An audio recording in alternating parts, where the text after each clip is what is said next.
Welcome back to Farmers Media. Your host, Noah Nasiali Kadima. Today is a beautiful day, a wonderful day. I have very good news for you who are watching. Remember, this is a Farmers Media where we help you connect, learn, and grow. And today we want to talk about some of the challenges that we have been facing as a country, but more importantly, those of us who are farming, who are practicing farming in the ASAL areas, in the arid and semi-arid areas. The challenges that we've faced with the drought, loss of water, we're hearing boreholes drying. These challenges are enormous, and we want to see how best we can be able to solve these challenges with some of our partners. Remember to follow us on our social media handles at Farmers Media. Today it is Pasture Commercialization, and we will be having a guest who will tell us much more about what does it mean for pasture commercialization. I have some goodies here, which we'll be talking about them later on in the show. But first of all, let us know where you are watching and listening to us from, and we will be talking to you who has a cow, a sheep, a goat. We want to see how best can we do that, especially those of us in County 034. Again, this is a Farmer's Breakfast Show right here from County 034. What we are doing today is that we want to talk about what are the challenges. But before talking about the challenges, those who know me, I don't focus on challenges only. I want to see what is happening out there in terms of weather. If you look at what the weather is giving us today, we want to see, I don't know if our producer has the weather up. Let us see if we can be able to have that, the link for the weather. We want to see what is the weather like out there. It has been a challenge. It has been really hot. And we want that particular aspect of when it is hot, what do you grow? When it is hot, how much water do you need to use? How do you train your crops to be able to do this? Again, as we do this, let us see what the weather is like. And yes, interestingly, we are talking about the different weather patterns that are out here. But most importantly, I want to ask somebody, if you're watching us from Mombasa, how is it like? Okay, interesting. So in Nairobi, we have sunny intervals, highs of 25 and lows of 14. Mombasa is extremely hot, highs of 32 and lows of 25. Nyeri, highs of 26 and lows of 10. Really quite a big challenge. Marsabit, one of my favorite counties, maximum of highs of 27. We have the same cutting across. Actually, Garissa is hot. Garissa, Lamu, Lodwar, Malindi, Makindu, we are Mandera, Moyale, we are talking highs of, as well as Voi, Wajir. We're talking highs of 36 and lows of 20, 22 there. We have Kericho, highs of 26 and lows of 11, Kama Kawaida. Kitui is extremely hot, highs of, we have sunny intervals. Machakos, by neighboring county, is highs of 26 and lows of 13. Again, when you look at the different weather patterns that are out there, always make sure that you are aligning together with your farming activities. Using one of our favorite apps is called Plantix, where it gives you the recommendations of what farming activity coincides with your weather pattern for that particular day. Very interesting. Again, as you're watching us, we want to see, and you can see clearly, the weather does not favor farmers per se, but you can be able to go around it, training crops on what to grow, how to grow, quantity of water. Remember, even somebody who runs 42 kilometers does not drink 10 liters of water in the race. So you can be able to train your crops to be able to know, to make sure. Again, that we also have water preservatives that are out there, which we'll be talking about in the course of this week. So today we want to talk about pasture commercialization. But what is pasture commercialization? As you have been seeing, farmers in ASAL areas have lost. Some have lost their livelihoods. I know one of my friends who's just not far from my farm in Kajiado, lost 110 goats in less than 2 months. He says that it was really sad to see what was happening. There's nothing much should have done. It had dried. There was no grass. We were seeing wild animals dying. We saw invasion of elephants in raiding farms because of, again, pasture had dried up.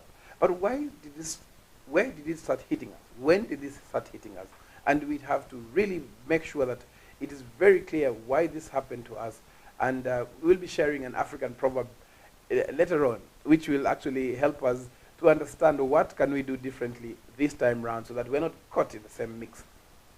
Again, there's a lot of mix-up. There's a lot of, can I say, some confusion that was out there, because we see there's a lot of pasture coming all the way from Nyandarua, Nyahururu, Meru. You know, we are seeing a lot of hay, Narok as well, hay, a lot of silage coming in.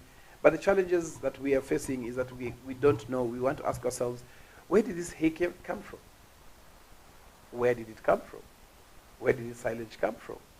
You know, I was talking to one of my good friends, also a mentor in the industry, is called Fred Obachi Machoka, and he told me he has planned in advance. You know, he has planned in advance. I went for a visit, and one of the farmers in Kajiado County, with a good friend of mine called Sayanka Ntore, who we'll be talking to in the course of this week about the importance of pasture, commercialization, why it is important, especially in Kajiado County and other ASAL areas, to be able to grow the same food. Again, remember, this show today is actually in partnership with Kajiado County Government and Action Africa Help International, who have actually partnered together with Kenya office to be able to know how can we be able to train farmers to be able to grow fodder, to grow pasture, and commercialize it. Remember, what we are doing is that we are not saying that we cannot grow any other crops like cabbages and the rest, but how can we grow crops so that we can preserve the livestock, the bread and butter of our county, of the county of Kajiado County, is actually lives, and we'll be able to make sure that we are not going into the same kind of losses. Again, this is something very critical for our nation, as well as seeing how can we be able to do this in other counties that are affected with the same kind of weather patterns. Remember, again, as I mentioned earlier, this is a Farmer's Breakfast Show, your host, Noah Nasiali Kadima. And before we go for a break, I want to ask, let us know in your comment section, have you ever grown crops? Are you a livestock keeper? If you are, let us know what have you been feeding on? And if you had any losses, share with us so that we can be able to see how best we can be able to come all of us together. Again, this is a Farmer's Breakfast Show, and we'll be going for a short break. And when we come back, we will have our guest who will be telling us much more about what this is all about, what pasture, what it is all about, how do we diversify from what we have always been growing? How do we make sure that we are actually making money by growing pasture? This is a Farmers Media.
Agriculture is the art and science of cultivating the soil, growing crops, and raising livestock.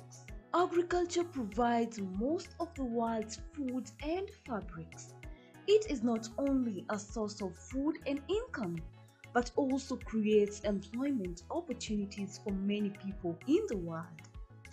Over 1 billion people worldwide work in agriculture, generating 2.4 trillion for the global economy. The global impact of farming on the environment is revealed that 40% of the Earth's land is now given over to agriculture.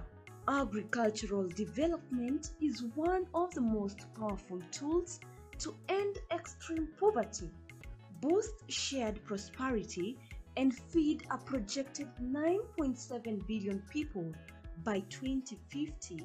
And we, the Our Farmers Media, roll the carpet for you as we welcome you to our thrilling farm visits to different farmers that educate and inspire you in different sectors in agriculture. Catch us also on our shows on all our social media platforms as we bring you educative and informative information that will help you learn and guide you on your agriculture journey to success. Our farmers attain knowledge and grow profits.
Welcome back to a Farmer's Breakfast Show right here from County 034.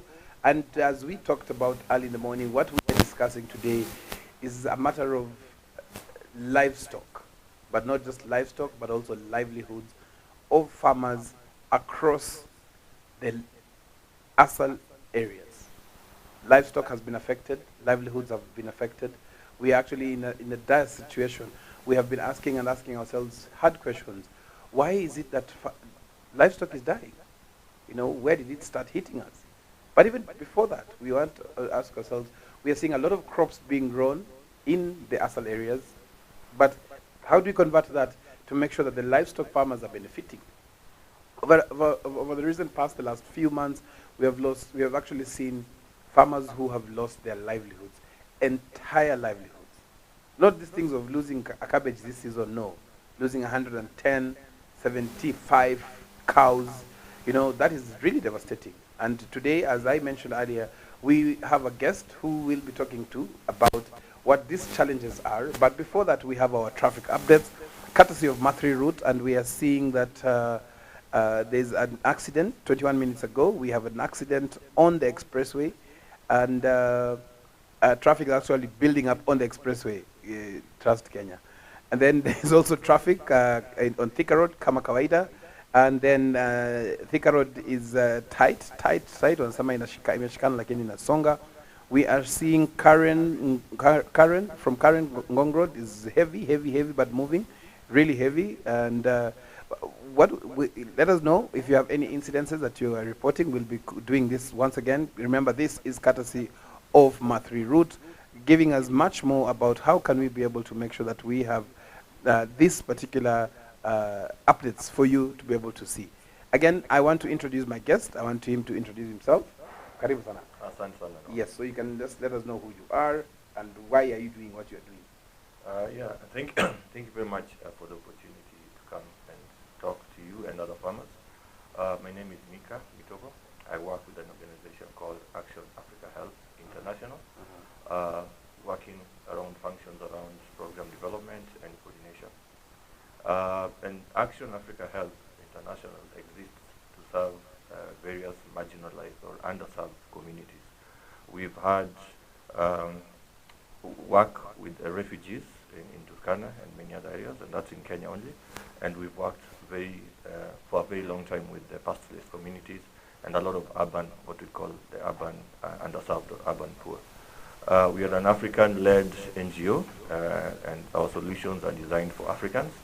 So it's more of what does the community want. Our slogan is we are passionate about communities, and so our role and our work in the 8 countries we exist and growing is really community development. And you might want to ask me what community development is. So we approach it various ways, but mostly it has to be user-centered. The communities we work with, they actually have to be the ones to drive their own agenda, and we work as a facilitator towards reaching some certain development milestones. So you will find us working around, let's say, adult literacy in areas where there is low literacy levels. You'll find us working around livestock and livelihoods improvement, where there is issues related to certain value chains, such as in Narok, where we worked with a number of cooperatives to improve their breeds, improve their governance, as well as just institute or introduce certain strategies that help them adapt to the climate change. We've also worked a lot around governance, ensuring that our youth in the wards and in the sub-counties understand the whole budget making process. And why this is important for us is because the nature of our work is not, it does not last like in perpetuity. We go around certain donor cycles, and it's important that our communities understand how to plug into various constitutional mechanisms so that they can be able to actually benefit directly from their own leaders. Our work in Turkana, and I'm just talking about Kenya now, we obviously have a lot of work to do, but our work in Turkana has been with the refugee and the host community, again, looking at what business and entrepreneurship activities can be promoted, what value chains can we promote, especially the agriculture and livestock subsector in particular, looking at poultry, fish farming, and any other vegetable and horticulture farming in those particular areas. And so we work just to improve different areas of the value chain to ensure that from production to market, it's sustainable in a way that can serve both the farmers and any other businesses in between. Yeah, that's in summary. There's much more we do, but I think that's a good introduction. My friend, if that is a summary, I don't know. Brilliant, brilliant. Thank you. That's really good what you're doing. Really commendable, and that's one of the reasons why we say it as a farmers media, we'd like to be part of this. But one of the things that I want to ask you, because you have seen it all, you've seen the challenges. I remember we've done some visits with you. What was going through your mind when you saw animals dying, animals dead, the stench of the animals? What was going through your mind, especially you as Mika and Action Africa? What was going through your mind? It's a sad state of affairs. I know it's not something new to us, and that's why we do what we do. But you can imagine the livelihoods that have been disrupted, livelihoods eroded, people having to start from scratch from an activity that is their bread and butter, something that they have known to do for the years. They've picked it up from their forefathers and whatnot. And them having to look and stare at those losses and stare at those, my director jokes that with the communities who work with the Maasai and the Turkana, livestock is like a household member. Yes. So you can imagine, you seeing, it's a cute sentiment, but you can imagine that a member of your household is dying because there's not enough food to eat.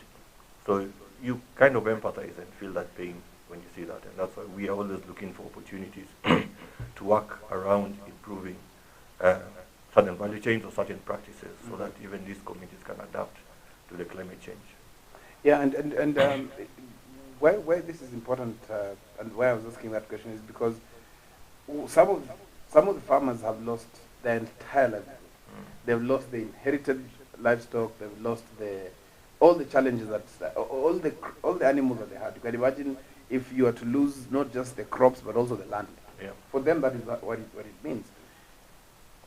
We've talked in detail, and I think today, starting off with the planning and knowing how this is going to go around, what do you think is lacking in the particular this industry, especially the pasture area?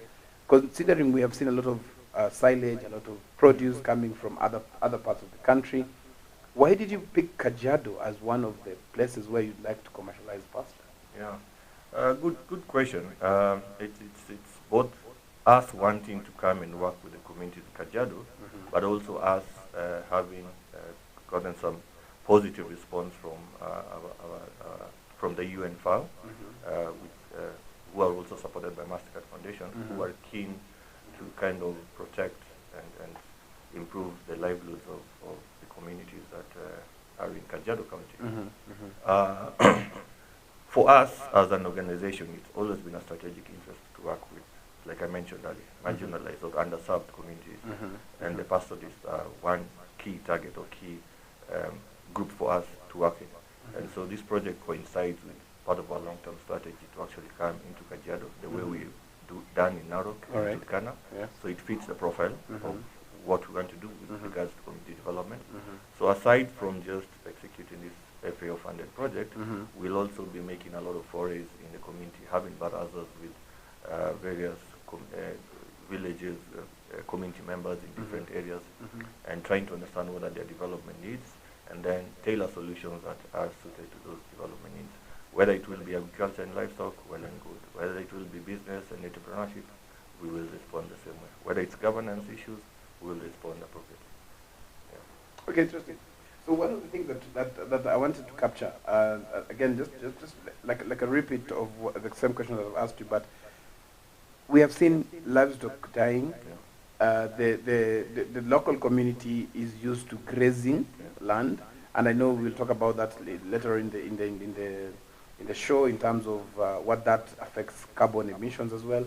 But now, as we discuss this, they're used to grazing and the animals going to walk, if I can say. How do you think what approach are you going to take to make sure that now they can be able to keep the animals without having to let the animals graze all over? Yeah, interesting. And I might not say I have all the answers at once. And that's why we're in a partnership with you and the county government, who I hope will be joining us soon. Just to bring, and any other stakeholders that are working in the area, to bring all these ideas. Whatever might work in theory might not actually work on the ground.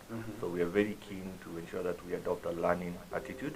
And therefore, I might not give you all the answers now. But I will tell you for a fact that we are very focused on kind of a market or business development for this particular livestock value chain. And so we are starting from production, because not many people think about food first when you go into keeping animals. I'm one of them. I'm one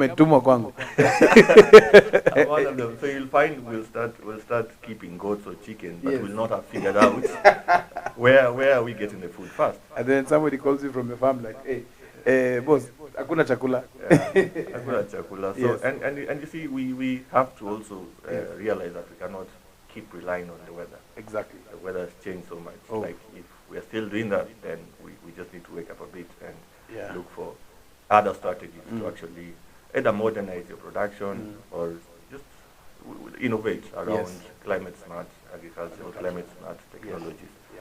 So their strategy or the approach for this project is really a commercial one, and we want to work with farmers to produce pasture and ensure that it's affordable to the market, now the livestock growers. So we've seen a lot of, and it's not bad to import hay anyway, but we've seen a lot of opportunities for the youth here and even the farmers here in Kajiado in growing that hay or in growing feed and selling it here at affordable prices for the farmers and make a profit. Now, but there's something that you mentioned there, the last bit of it, which I really caught my attention, is that there's going to be a supply and there's going to be a demand and supply. Because the livestock, even you as a farmer who's keeping livestock and you're also growing pasture, you're already your first customer. Exactly. So it's a direct market. And I remember I remember as I was mentioning to you earlier, I was asked a question: why are we growing the same cabbages that is being grown in Nyeri? So that's a very interesting thing, and it's really commendable what you're doing. What I wanted to ask, and I know we have just started, and we might not even know. Why did you guys take like a human-centered kind of approach of let us go first to the farmers, understand what their needs are, build from there, get a solution, work with the same farmers as well? Why do you think some organizations fail? Because we have seen a lot of produce being brought, a lot of solutions meant for farmers in Kajiado. There are some areas. Why is it that you guys opted to do that, to go that direction? I mean, we've learned a lot, and I think a lot of our peers are also adopting similar approaches with regards to ensuring that we design for our users, and in this case, our farmers. And why that's important, even if we are to quote a number of the SDG goals, is that we want these initiatives and these interventions to be sustainable. For example, the donor funding landscape of many years ago is not the same today, and there's a lot of dwindling resources or dwindling finances. Every year you hear cuts, even our own revenues or our own budgets as even a country. Every year there's always a deficit. So you can imagine the same trend is happening with all the calamities in the world. And therefore, if you do not start with the user from the start, you'll end up probably wasting money, you'll end up being inefficient, and you'll end up with probably a solution that's not contextualized or does not fit the particular community you work with. So it becomes cost effective, efficient, sustainable, and even just the whole dignity aspect of ensuring that the people you're actually working with, you're working for them or you're serving them, and not you trying to push a certain product to them. Exactly, and it becomes actually even easier, because now what happens is that then the product that they're going to have is something that they can actually use. Yeah. And apart from that, also it's something that it's I can say, what is it called? It's something that is benefiting them directly, both at a household level, and I hope we'll be joined by the county government director of livestock, who will expand out more. Now, one of the things that we have seen in the recent past, actually in Kajiado County, is that the livestock belongs to the men, but the milk belongs to the women. How are you going to work on this? Because definitely, once the livestock start getting the right feed at the right time, milk production will have increased. Yeah. What are you planning? Because I know it's a very thin line between having livestock and then the milk is going to the ladies.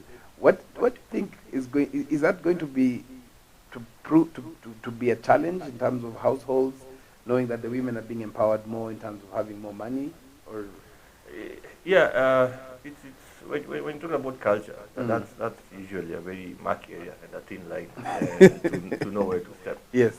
And it's good you brought the gender aspect, because Yes, that's part of really this project is really very, very heavy on ensuring that we target youth and as well as women, ensuring that we have some sort of I don't know, I'd say it's equity of outcomes or equity of opportunities.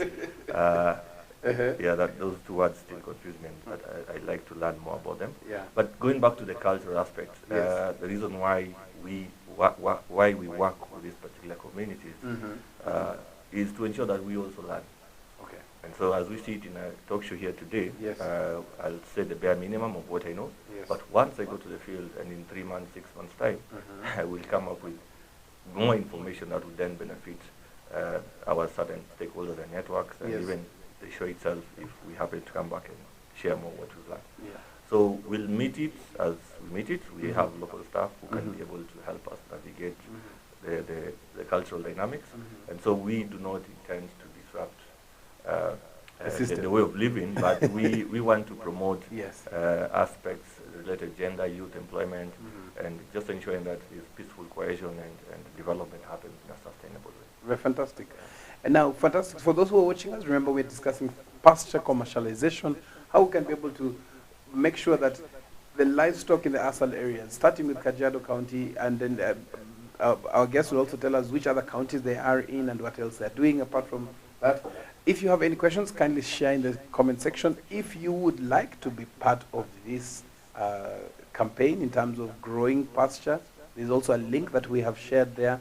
Get in touch with us on our social media platforms below here. You can be able to see. And remember, this campaign, as you can see on your screens right now, it has actually been sponsored by FAO, working together with Mastercard Foundation, and in partnership now with Action Africa Help International and Kajiado County. But most importantly, also, we are also coming in. And one of the things that we as a farmers media would like to really push it is to know that we are out here looking for how can we be able to best serve you, which organizations are actually taking care of you. We always say we have friends, and then we have friends who take care of our farmers, and that is one of the reasons why we are actually part of this program. We'll be going to a short break. When we come back, we hope that we'll be able to have the county director of livestock joining us briefly to get to tell us much more about why this is important, why this is really core in the county government, and how it is being supported straight from the governor all the way to all the extension officers, agricultural officers who are saddened because they could not even support farmers when cows were dying. Yeah. Yes, so interestingly, so we'll be going for a short break, and when we come back, but before we go for the short break, I have one proverb of the hour. It says, "Do not look where you feel, but where you slept." I'll tell you when you come back. We're going for a short break.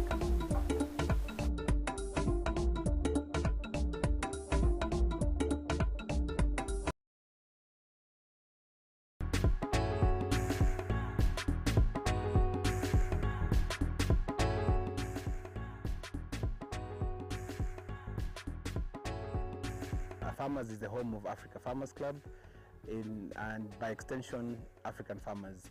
The whole idea behind farmers is to transform the image of an African farmer from a producer into an agripreneur, somebody who actually does not think about how to produce onions, but how much is going to be used to produce onions, and so that way then they can be able to transform their vision, they can be able to look at their farms as businesses, and they can be able to know when to engage with the market. What we have done is that we have developed a hub where farmers bring their information, bring their questions, their challenges, and other farmers are there to come out and help. Facebook has not just been instrumental, Facebook has been a working partner for myself as well. And Facebook has actually transformed the way we relate, an open platform. My background is in tech, and I know you cannot build a platform that can reach out to so many people.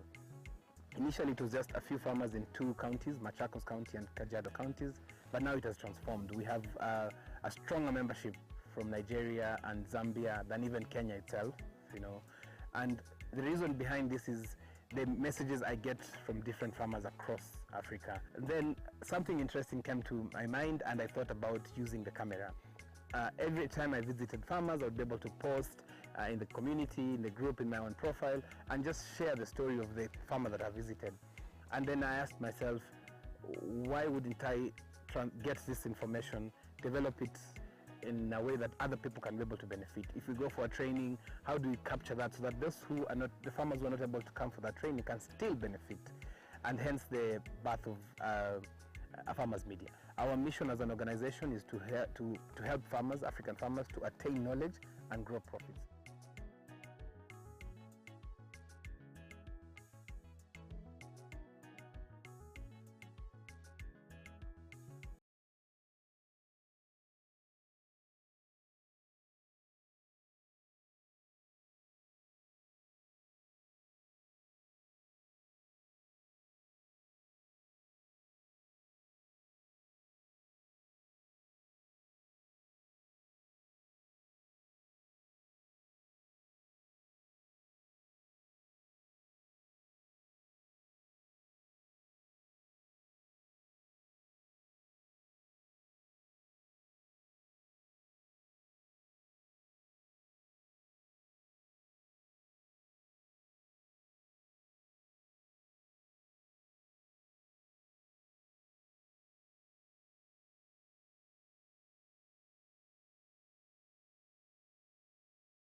Welcome back again to a Farmer's Breakfast Show right here from County 034.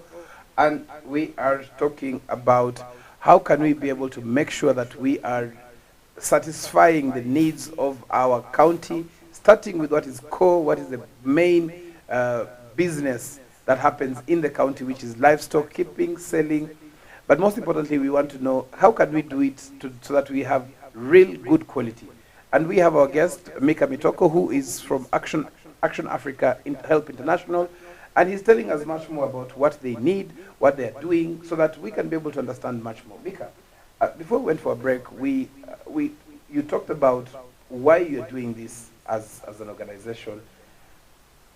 What I wanted to ask is, where did this start beating as a country? Because yes, drought is there. We knew that drought is there. We knew that livestock will die. Where did it start beating? Interesting. I tend to think we are spoiled as Africans. They'll move a bit closer to the mic. I tend to think as Africans we are spoiled a bit. I say this with all humility and all intents and purposes. Because we've really enjoyed a lot of good weather for a long time. We've not had to look for new ways of doing things. And I think that complacency for many of us, I'm not saying all of us, but for many of us, could be one reason. I'm not blaming anybody and calling them lazy or anything. But you see, when something is working for a long period of time, yes, it's never in your mind to change it, or it's never in your mind to innovate around it. And so some of the changes in weather have really hit us very hard. Some of them have been very drastic. Poor rainfall for, I think, some areas are talking about 5 seasons. Yes. Where they really failed agriculture. And so it's really up to us as people, first of all, to kind of change our mindset and our thinking on how we do agriculture now. Yes. How we grow our livestock, how we keep our crops. And of course look towards our county governments and the national government to develop the right policies, to create the right environment for innovation and funding, especially, to really come to the sector. We are still an agriculture-heavy, not organization, but country, and therefore I think that there needs to be a lot of priorities in ensuring that the field is kind of easy, for lack of a better word, for us to get back to where we were as a country. So I'd say that as one thing, and I think information, and I know we keep talking about extension services. Yes. I think a lot of our smallholder farmers are not really accessing that extension service or that extension information to make the right decisions. And so this one key component of this project is actually to ensure or support the county government perform or conduct extension services to the farmers. Whatever corner you are in Kajiado County, we will ensure that if and when you are registered in the project, you will get the required support from the technical people who are the extension workers. Now, we have some questions here, which I will be sharing. One of the questions that is coming through is, what do I need to get this support? First of all, just be willing. Willing to commit yourself for the project period.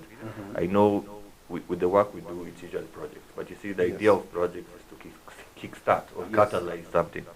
So you need to be, first of all, committed and ready to commit your land to this activity. Whatever support you get would to help you start, probably in form of seedlings. In form of seeds, not seedlings.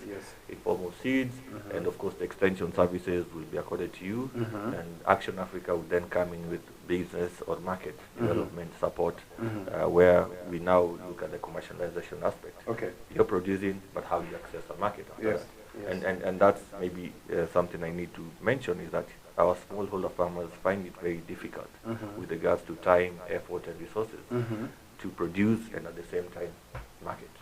And all those things in between. Now, there's something that you mentioned, and as we kept on talking, there's something that I kept on getting excited on, is that you're not just going to tell us to grow. No. It's not just about like the way we're told, grow for us cabbages or French beans for export. There's an aspect of it that really got me excited is you're going to help us as the farmers to know how to do it as a business. Yes, Please exactly. expound on that a bit more. Yeah, so we have a cocktail of tools, or we have a toolkit of very many business development methodology and curricula Yes. that we've deployed in different areas. We use, of course, FAO have their own tool called the Rural Invest. Yes. The ILO, who are very keen on decent work, also have a tool around the start and improve your business. Okay. And for probably other communities, rural communities, there's what you call the gender and the entrepreneurship together. Yes. Yes. And so first of all, we have human resource in form of trainers, coaches, and we have a network of mentors who are in the same field who can actually provide insights and technical information on how to do business in general as a start. Yes. And of course, then we have the agribusiness and the agronomy experts who will be the county, among other specialists that we will engage in the project to kind of give now that technical input to these farmers we'll be working with. And so once we mix all that, we then have a responsibility to ensure that the farmers actually convert this production into cash. Okay. Ensuring that we negotiate maybe with large-scale farmers to actually buy the hay or the feed. See what areas, what markets exist for the feed. So somebody may be in the Tok area, which is doing fairly well rainfall-wise, would then provide feed for somebody in, say, Kisaria, which is a bit drier than the Tok area.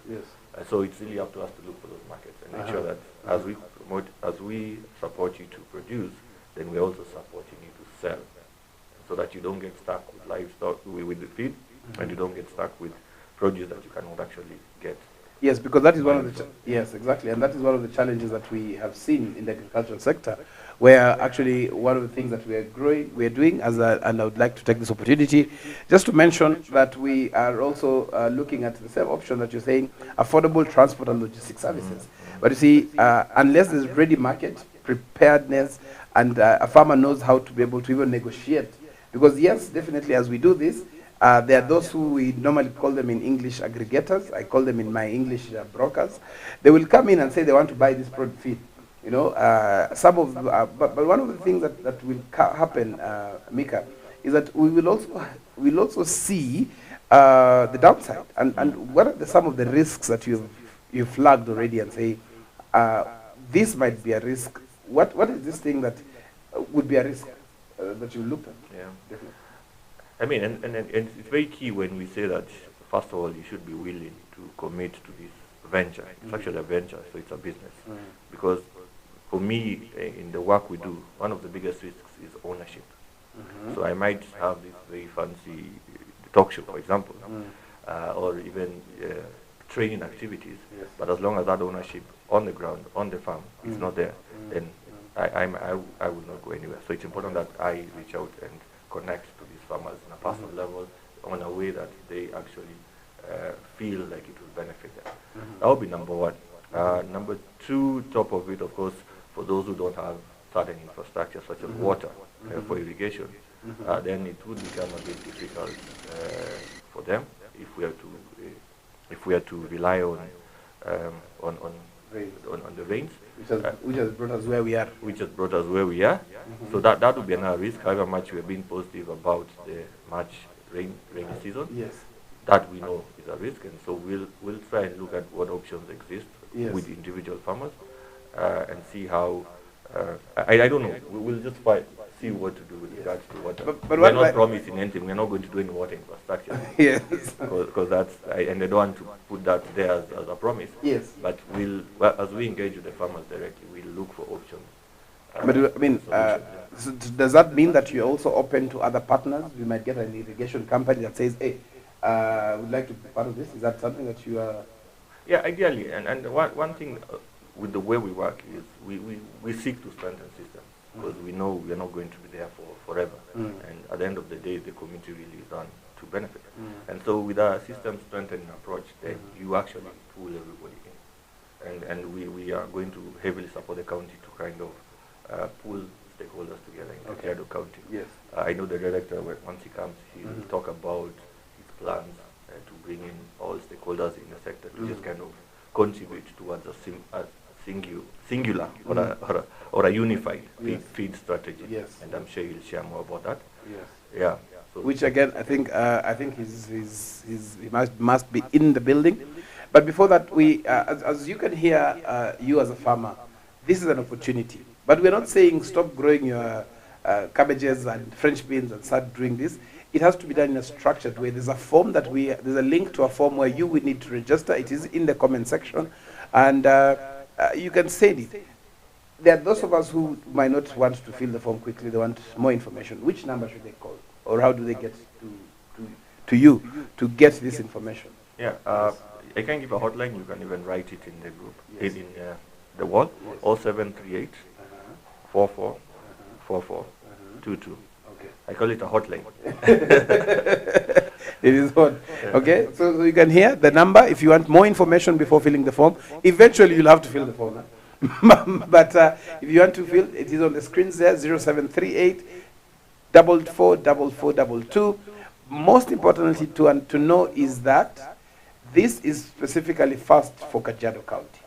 Which other counties, Mika, are you guys going to do the same thing? Yeah, so this is still pilot phase, so we haven't set our sights on any other counties, but I can share confidently that the FAO is funding other organizations in Makueni, Taita Taveta, and I'm not sure whether it's Homa Bay, Siaya. There are 3 other counties in Western Kenya. I'm not so sure what they're doing, but I know Taita Taveta and Makueni are doing something similar to what we're doing. So you have BSEP in Makueni, and you have Calro in Taita Taveta. So Action Africa Help International is in Kajiado County. Is in Kajiado County. Fantastic. So that is the number to call for Kajiado County. You need to be a farmer in Kajiado County. You need to be a farmer. So you need to know where your county is. Tell us where you are. Remember, and I can see some of the comments that are coming. But before that, we would like to share some of the photos and a short video of a visit that we did in December. We saw one of the farmers actually growing the same. I remember we saw sugar grapes, we saw some sun, some Nutrifeed as well. So we would like to share. I don't know if our producer has the videos so that we can be able just to see even some of the pictures of a farm of a young man. There we are. Yes. This was a very interesting farm visit, courtesy of Sayang Kantore, who is in the organization. I've forgotten the Sayanka's organization. Yes, we will see if we can be able to get Sayanka on phone. So this is a young couple, Lewis and his wife, who are doing an amazing job. You know, on like a quarter of an acre, they're producing their own pasture. What he did is that he said that, which we will try and get him and get his video, is that it's a very interesting concept that he said, as we are discussing, Mika, in that before getting the animals, get the feed. You know, that's very interesting. School fees, very interesting. And why this is important for him specifically is because his mother had started keeping livestock, you know. But halfway through the livestock, there was a challenge, and she lost all the livestock, dairy cows, you can imagine. But now you can see one thing that really impressed me is the way they're working together, especially as a family farm. You know, working together, both of them understanding why this is important, and we can see some of us trying to do this. This is not our strength, but we are slowly learning and getting to know how to do this. So we are not saying that you have to do all this machinery, no. But for those who are going to be the lead farmers, anchor farmers, it will be important for you to tell us in the form that you'll be filling. What do you have? What machinery can you access within your locality? It could be from the county government. We've seen some of the machinery from ASDSP project. And definitely this is something that you can be able to be part of. We'd really love to see you part of this. We are going to take a short break, and then we will see if we cannot be able to get the county director. We will have him later on in the Jua Daktari Wako show, which will be talking much more about why this is important. We are taking a short break. We'll be right back. Remember, this is a Farmers Breakfast Show.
Eliralianje ni Noana Siali Kadima, Ulolanga, a Farmers Media.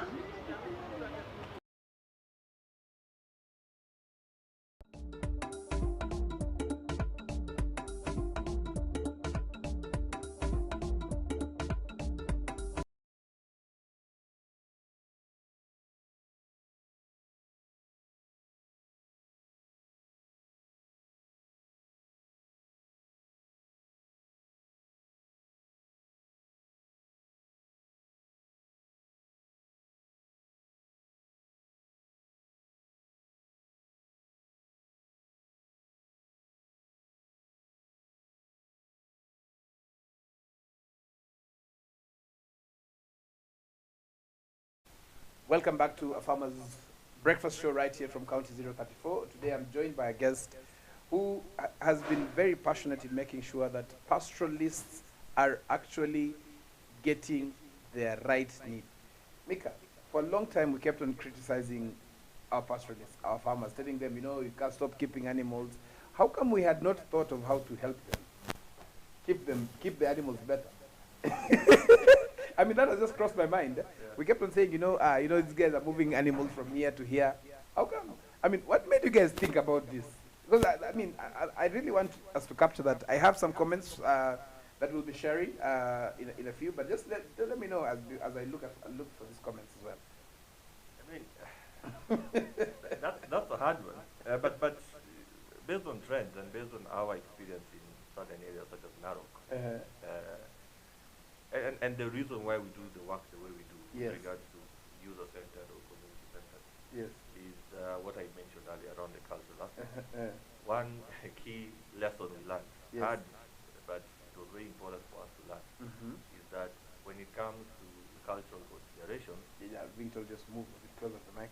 Okay. When it comes to cultural considerations, livestock is a total different topic, and I'd like to hear from the Maasai themselves, yes. why it's keeping livestock, and I'm not speaking as an authority on this topic, but yes. keeping livestock for market has not been an attractive idea to them for yes. a while. And yes. I'm just saying this out of anecdotal evidence yes. and not any scientific review. Yes.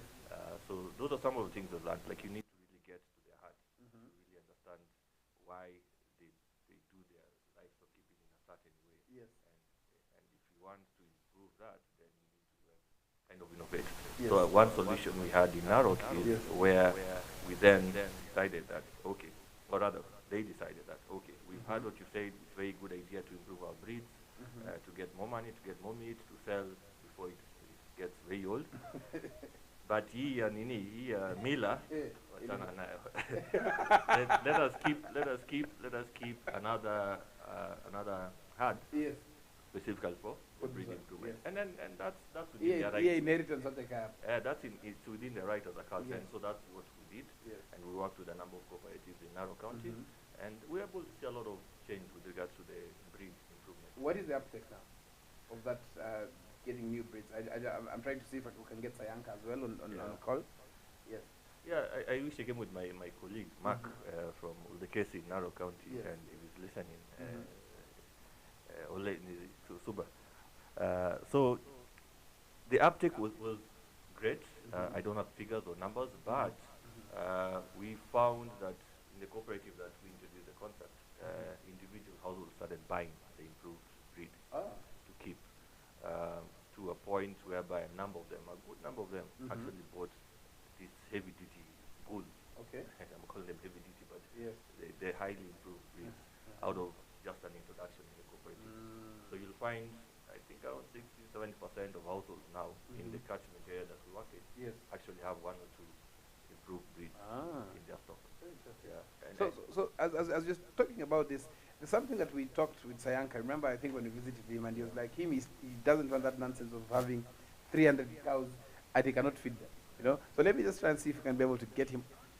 Oh, we cannot get him on that number. Let's look for him on another number. But as you're doing this, as you're saying this, there's something that is very critical that you've mentioned. Improving breeds. Do you think that will be matched again with this pasture commercialization? Do you think it would be something that would be a way of actually helping them understand that if you have an improved breed and you have better feeding, you are looking at a better market? yeah, that's a message we want to share. And of course, the breed depends on what business you want to do. So if it's milk, that's another breed. If it's meat, another breed. If it's hides and skin, that's another breed. So we will want to explore what are these farmers comfortable with and what ideas they have that we can then incubate as an organization, because we do quite a lot of business incubation. So what idea do we incubate to a point where it's the trajectory of that business or that agribusiness is on an upward trend? So we'll see, we'll learn, and I'm sure we'll share more as we continue. Yes, Sayanka. Morning, how are you? Asante sana. You are live on a Farmers Media. We are with Mika here. And I know I know we've ambushed you. Yes, and we're just talking about the pasture commercialization, and I know this is something that you're very, very passionate about. Yes, yes, yes, yes. And what I wanted to ask you is, why do you think this is important, especially in this day and age, for your age mates? I'm saying, why is this very important for you, especially you and your age mates, to be able to just understand why is this thing that is important when it comes to pasture commercialization? Yes, yes. Yeah, so, okay, the reason why this is important is because livestock nowadays is not just for purposes of having them.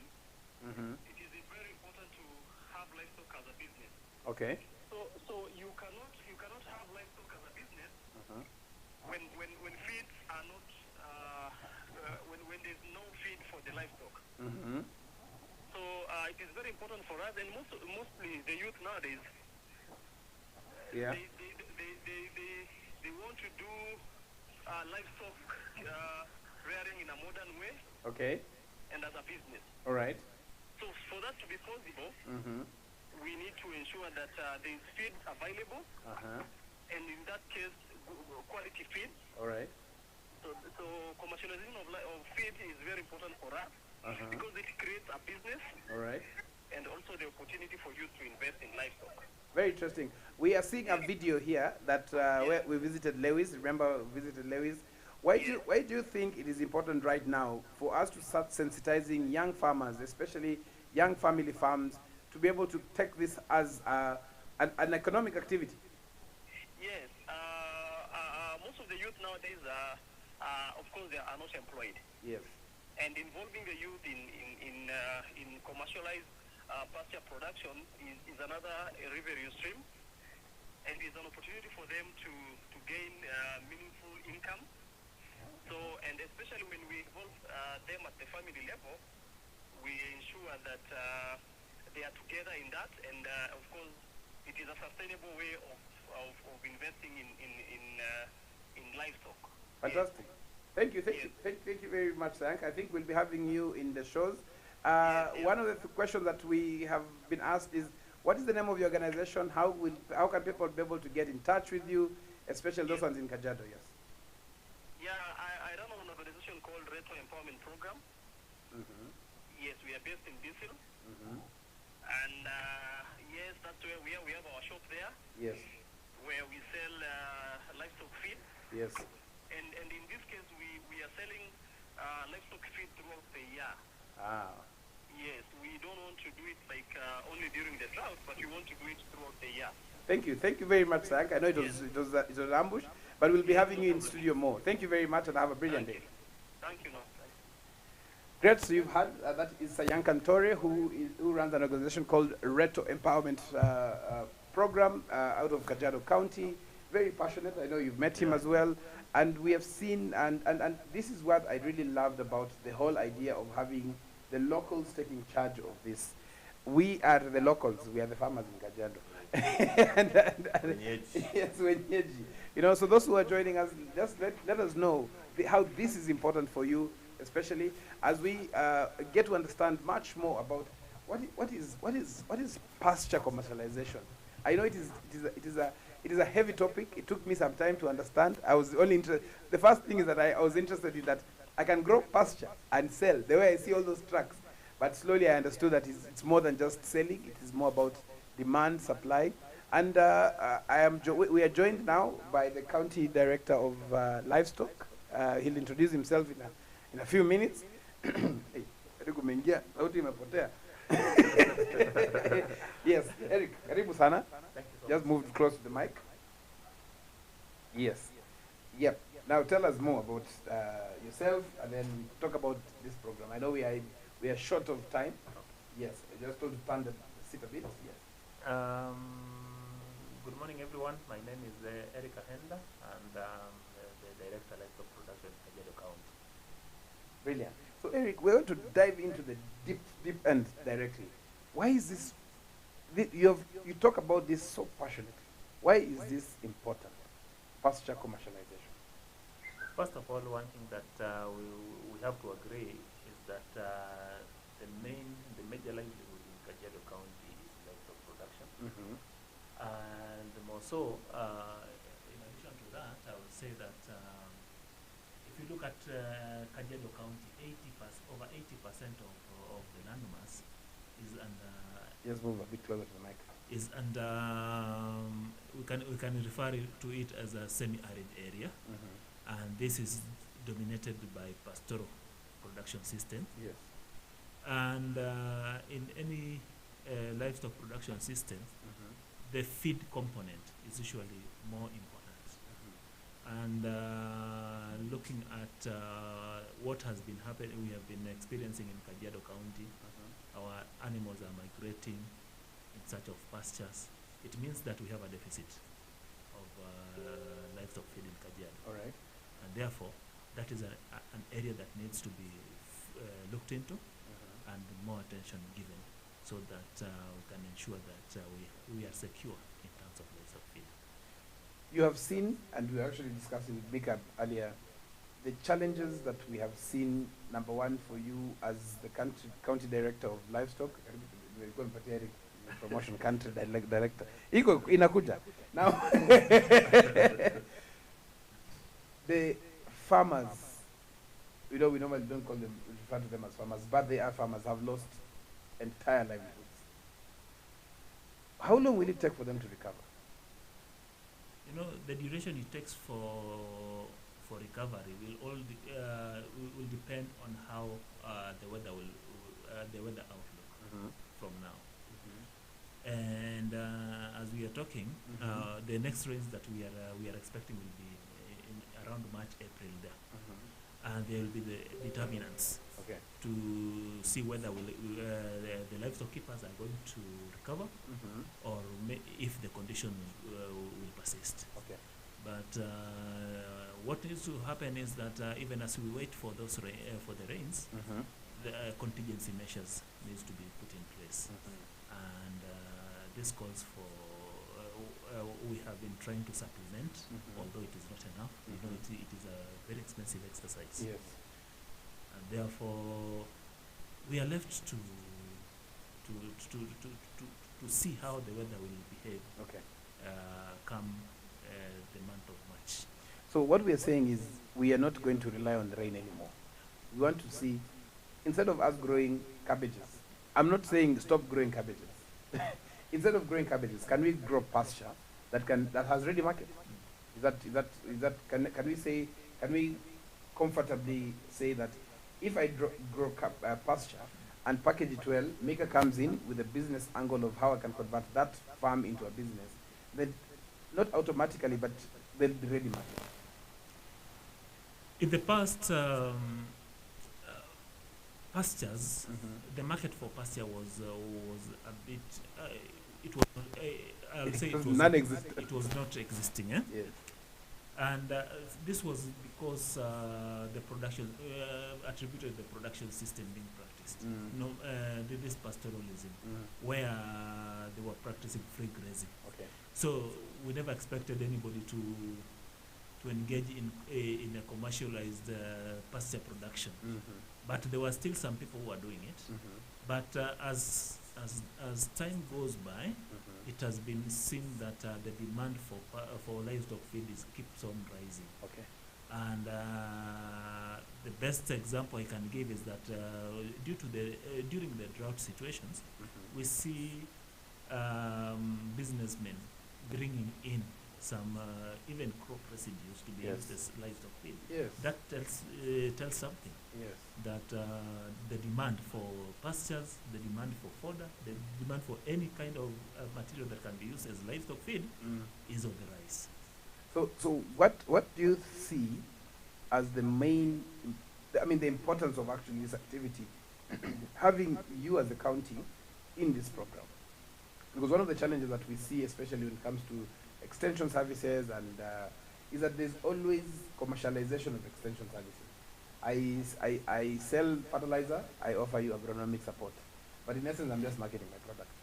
Why is it important for farmers to embrace the county government, especially when it comes to extension services?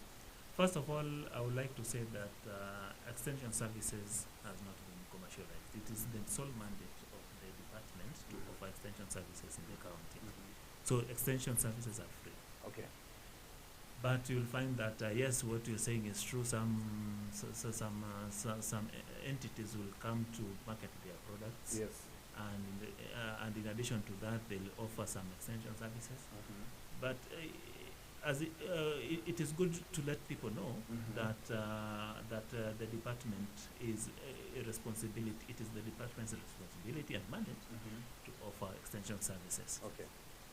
Yes. So I know time is against us, but I just have a few more questions for both of you.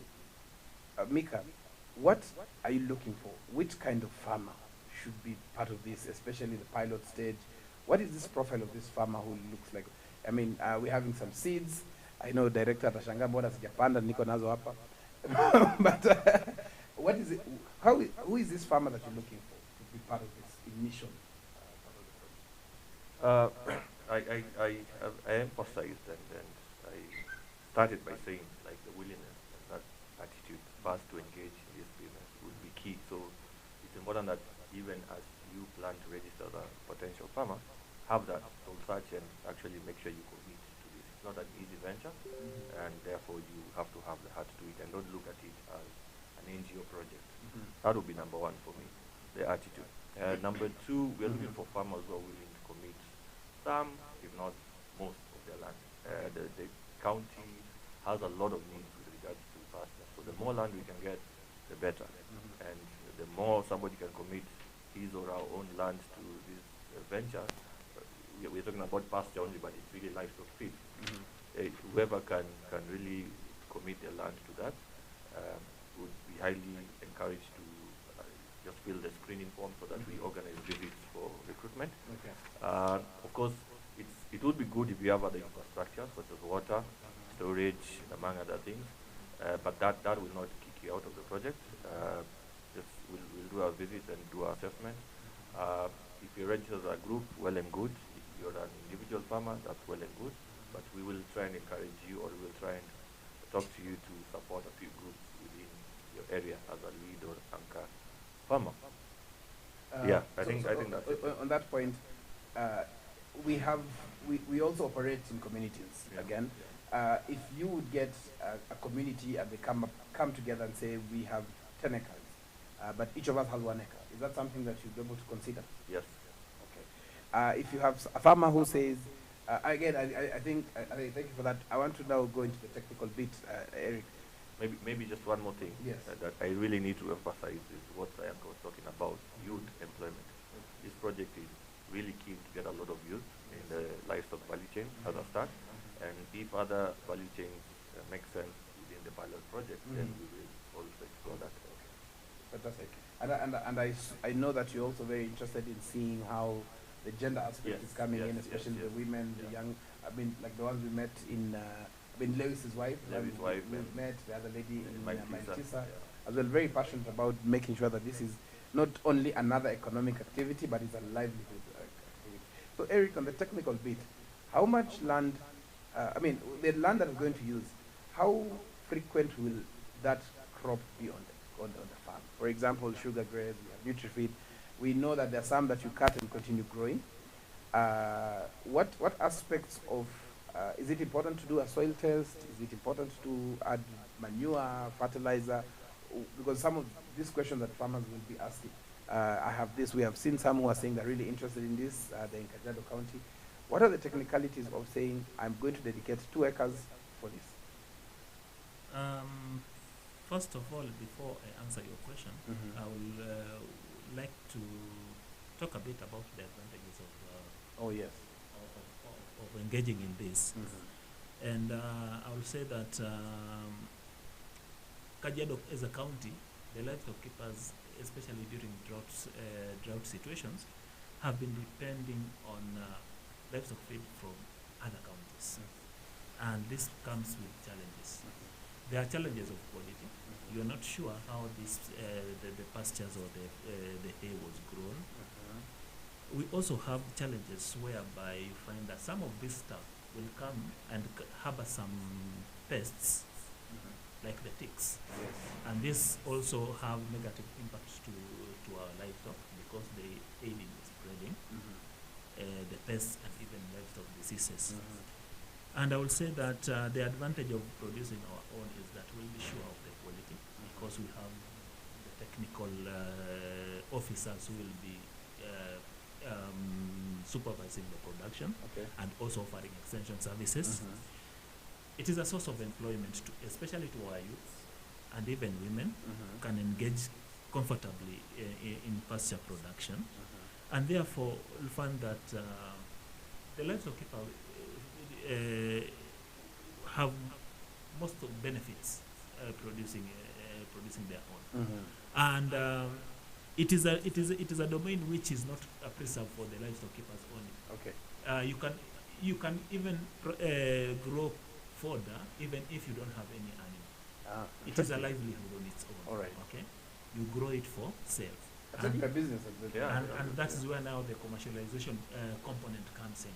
You are growing for sale to others. Okay. And you see, even a livestock keeper who is also producing the pasture or fodder, he may produce and have some surplus which he may offload to the market. Still, the commercialization aspect of it is coming out.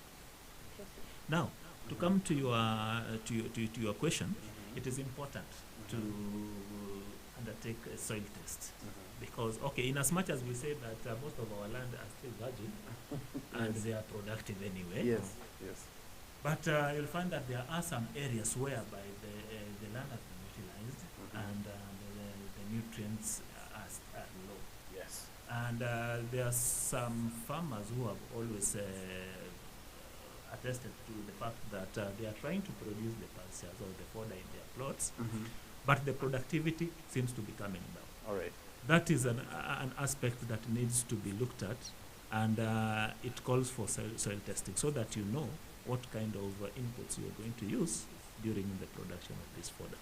So technically what you're saying is that it is an agricultural activity. Yes. It is actually an agri-business activity. Yes. Because it's ready, it's demand and supply. You know, because it's something that you don't have to transport cabbages from here to Marikiti. It is actually, you grow probably in Gatatek and sell in Gatatek town. You know. So one of the things that I wanted to find out is, Eric, you've seen the age group of farmers. How can we be able to sensitize the younger generation to be able to take this up? One of the guys that is very interested, who will actually be joining us later on today, is called Titus. Titus is the one who's going to manage what part of the project that we're going to be doing at the farm there. And when I was talking to him about this yesterday, he started crying. And I asked him, what's wrong? He's like, he has not had such good news for a very long time. Because his father lost 72 cows. And they did not know what to do.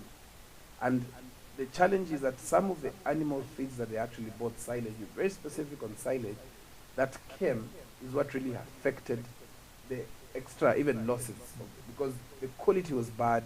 As you mentioned, they were saying that some of even the animal feeds even had pests, you know. So this is something that I can say is very passionate.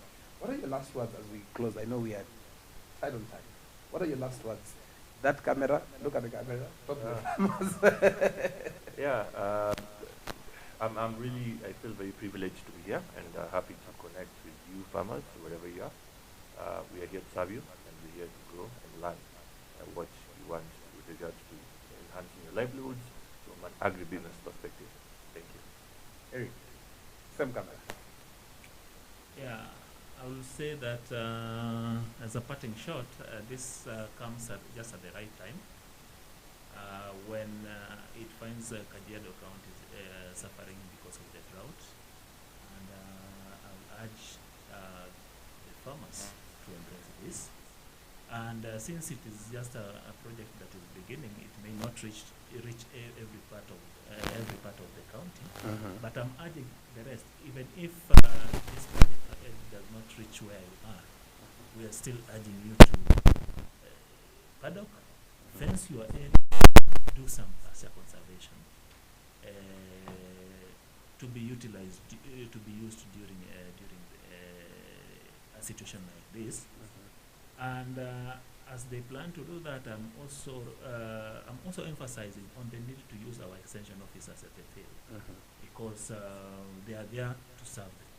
Fantastic. Yeah, thank you. How do we get the extension services? Just Which telephone number? You know, can you believe in calling? what I will say is Yes. kindly visit the nearest livestock office. Okay. You'll always get assistance from there. Very interesting. In fact, I was told the other day, I was stopped by police and I asked them, what is this tractor doing in the police station? They told us, in fact, all this land is for agriculture, livestock office. So as you've heard, this is not just a livelihood, this is a business venture. Think about it. The advantage that we have is that we have Action Africa Help International, who will be able to, part of the package is to be able to help us understand how can we be able to transform our farms into a business. That is the language of a farmers media, where we help you connect, learn, and grow. Remember to connect with us all the time, every morning, 7 o'clock to 9 o'clock, here on a Farmers Breakfast Show. Remember to also log in to Zeno, our radio channel, which you can be able to listen to us throughout the day. This has been a very interesting, informative, and a really educative show that we've had about pasture commercialization. In my previous years, I never thought I would talk about pasture commercialization, but I am deep in it. Remember that there's a lot of support coming, especially in this part of the country, in Kajiado County, ready market for pasture. Make sure that you connect with us. Remember, the telephone number that you can be able to call is 0738 444422 to be able to get Action Africa Help International, more information. If you'd like to contact us directly as a Farmers Media, who will also being partners, call us on 0700293031. Have a brilliant day. This was a Farmers Breakfast Show.